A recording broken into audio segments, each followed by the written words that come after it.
शहंशाह था जिसका महल दुनिया का सबसे खूबसूरत तरीन महल था। यह मुकम्मल तौर पर चीनी मिट्टी से बनाया गया था। यह बहुत महंगा लेकिन इतना नाजुक और नफीस था कि जो भी इसे छूता था उसे मोहतात रहना पड़ता था। इस महल के बाग में सबसे मुनफरिद फूल देखे जा सकते थे जिनके साथ चांदी की खूबसूरत घंटियां बंधी हुई थी। इन घंटियों की झनकार हर गुजरने वाले को उन फूलों की तरफ मुतवज्जे करती थी। दर हकीकत इस शहंशाह के बाग की हर चीज काबिल जिक्र थी। ये बाग इस हद तक फैला हुआ था कि बागबान को इस बात का तयन करना नामुमकिन था कि ये कहाँ खत्म हो रहा है। इस बाग के कोने पर एक घना जंगल था जिसमें बुलंद और बाला दरख्त गहरे नीले समंदर की तरफ ढल रहे थे और उनकी शाखों के साए में बड़ी बड़ी कश्तियां सफर करती थीं। इन दरख्तों में से एक में एक बुलबुल रहती थी जो इस कदर खूबसूरत गाना गाती थी कि गरीब मछेरे भी जिनके पास और भी बहुत से काम थे वहां रुककर उसके गाने सुनते थे।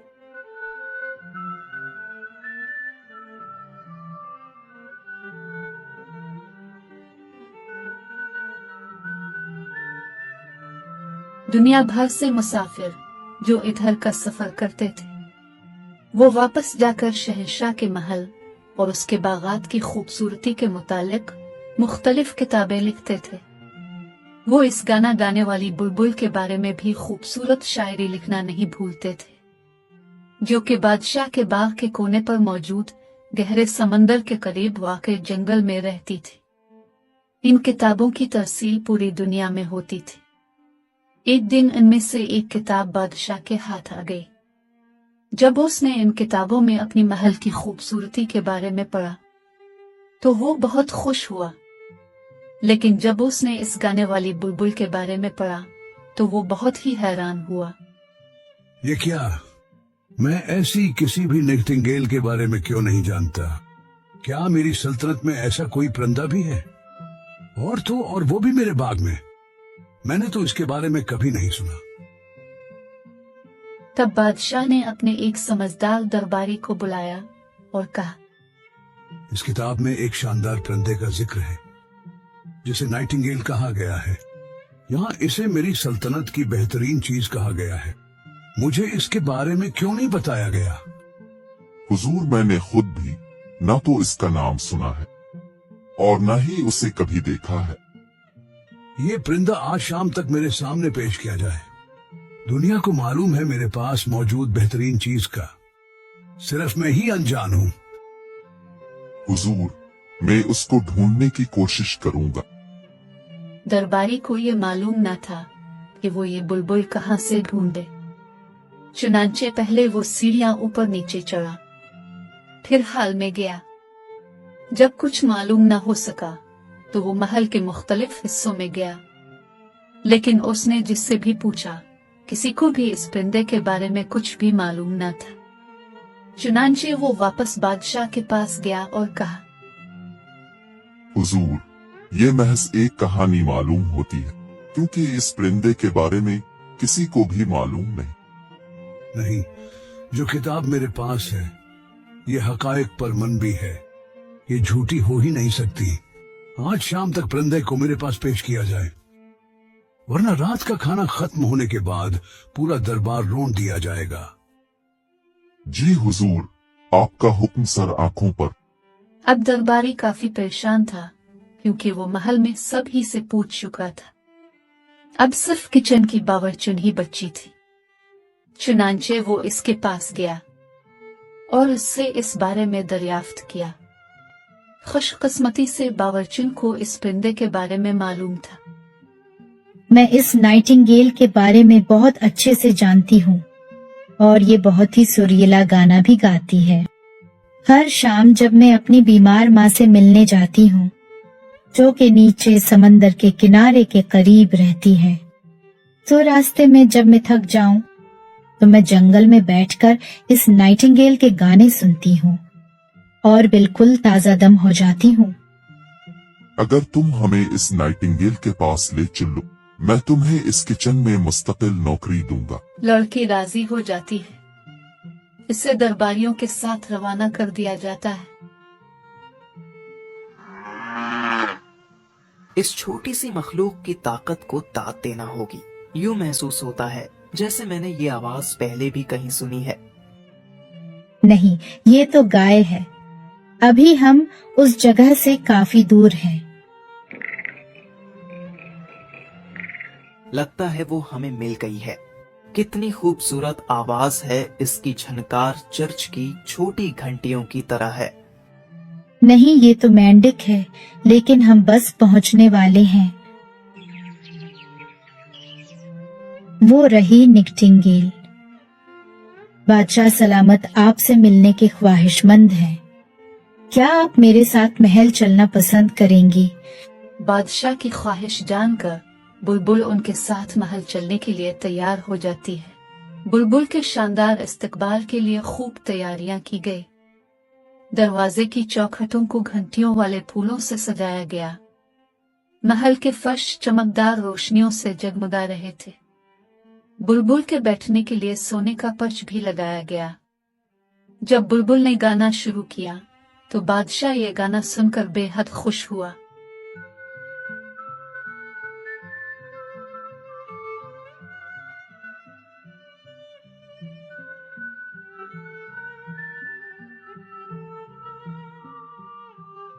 वो इसकी तारीफ किए बगैर न रहा।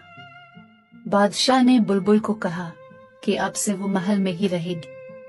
इसकी खिदमत के लिए 12 मुलाजिम तैनात कर दिएगी, जो बुलबुल के पांव पर बंधा रेशम का धागा पकड़ कर रखते थे जब भी बुलबुल को कभी बाहर जाना होता था। इस तरह के ओढ़ने में बुलबुल बिल्कुल भी खुश ना थी।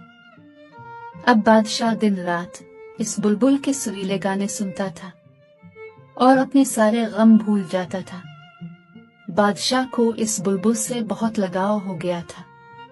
लेकिन एक दिन एक कासिद बादशाह के पास एक संदूक लेकर हाजिर हुआ, जो कि इसको जापान के बादशाह की जानिब से बतौर एक तोहफा भिजवाया गया था। इस संदूक के अंदर चाबी से चलने वाली एक मिस्नोई बुलबुल थी। इस बुलबुल पर हीरे, याकूत और नीलम लगे थे। जब इस बुलबुल की चाबी घुमाई जाती थी तो ये बिल्कुल असल बुलबुल की तरह गाने गाती थी। इसकी दूम पर सोने और चांदी की चमक थी और ये अपनी दूम को ऊपर और नीचे ले जा सकती थी। इस मिस्नोई बुलबुल को बादशाह के बिस्तर के करीब एक रेशमी तकिए पर रखा गया। ये बुलबुल हर तरह के गाने गाती थी जैसा कि उसे कहा जाता था। बादशाह इस बुलबुल से बेहद खुश था। असल बुलबुल को महल से निकाल दिया गया। इसी तरह 1 साल गुजर गया। एक शाम जब बादशाह इस बुलबुल के गाने सुन रहा था तो अचानक अजीब सी आवाज आई और इस बुलबुल ने गाना गाना बंद कर दिया। बहुत कोशिश की गई लेकिन इस बुलबुल के पुर्जों को दोबारा ठीक नहीं किया जा सका। बादशाह अब बहुत उदास रहने लगा था। इस तरह 5 साल गुजर गए। इसी गम में बादशाह बहुत बीमार होता चला गया। उम्मीद यही की जा रही थी कि अब इसका बचना नामुमकिन है। सारी सल्तनत गमगीन थी। नए बादशाह को मुंतखब करने की बातें भी शुरू हो चुकी थी। एक रात बादशाह को सांस लेने में दुश्वारी होने लगी। उसे अपने सीने पर बोझ महसूस हुआ। इसने आंखें खोली तो देखा कि मौत का फरिश्ता उसे लेने आ गया है। मौत बादशाह की आंखों में आंखें डालकर घोर रही थी। हर तरफ सन्नाटा था। अचानक खिड़की में वही पुरानी असल बुलबुल आकर बैठ गई। इसको बादशाह की बीमारी का इल्म हो चुका था, इसलिए वो इसके लिए गाना गाने आई थी। बुलबुल ने गाना शुरू किया।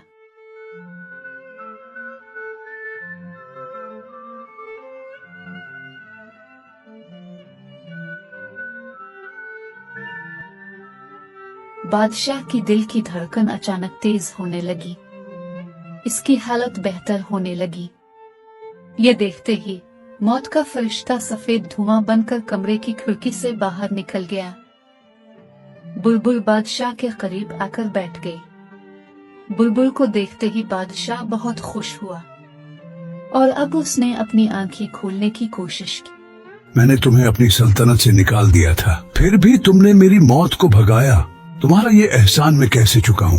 آپ نے مجھے اپنے محل میں عزت بخشی تھی، یہی میرے لیے سب سے بڑا انعام تھا۔ تم اب سے ہمیشہ کے لیے میرے پاس رہو۔ تم صرف تب ہی گا لینا جب تمہارا دل ہو، میری طرف سے کوئی پابندی نہ ہوگی، اور میں اس مصنوعی پرندے کے 1000 ٹکڑے کر دوں گا۔ نہیں، ایسا مت کریں، آپ بے شک اسے اپنے پاس ہی رکھیں، مجھے اس بات سے کوئی گلہ نہیں، لیکن میں اب محل میں نہیں رہ سکتی، میں جب چاہوں یہاں آ جایا کروں گی، اور ہر شام آپ کی کھڑکی کے باہر آ کر گانا گایا کروں گی تاکہ آپ خوش رہیں۔ لیکن آپ کو ایک وعدہ کرنا ہوگا، کسی کو بھی یہ خبر نہیں ہونی چاہیے کہ آپ کے پاس ایک چھوٹا پرندہ ہے جو آپ کو سب کچھ بتاتا ہے۔ یہ کہہ کر بلبل وہاں سے اڑ گئی۔ اگلی صبح جب ملازمین بادشاہ کے کمرے کے باہر آئے تو مکمل خاموشی دیکھ کر وہ سمجھنے لگے کہ شاید بادشاہ مر چکا ہے۔ تب بادشاہ اپنے کمرے سے باہر آیا، جو کہ پہلے سے کہیں زیادہ تندرست اور حشاش بشاش معلوم ہو رہا تھا۔ یہ دیکھ کر وہاں موجود تمام لوگ دنگ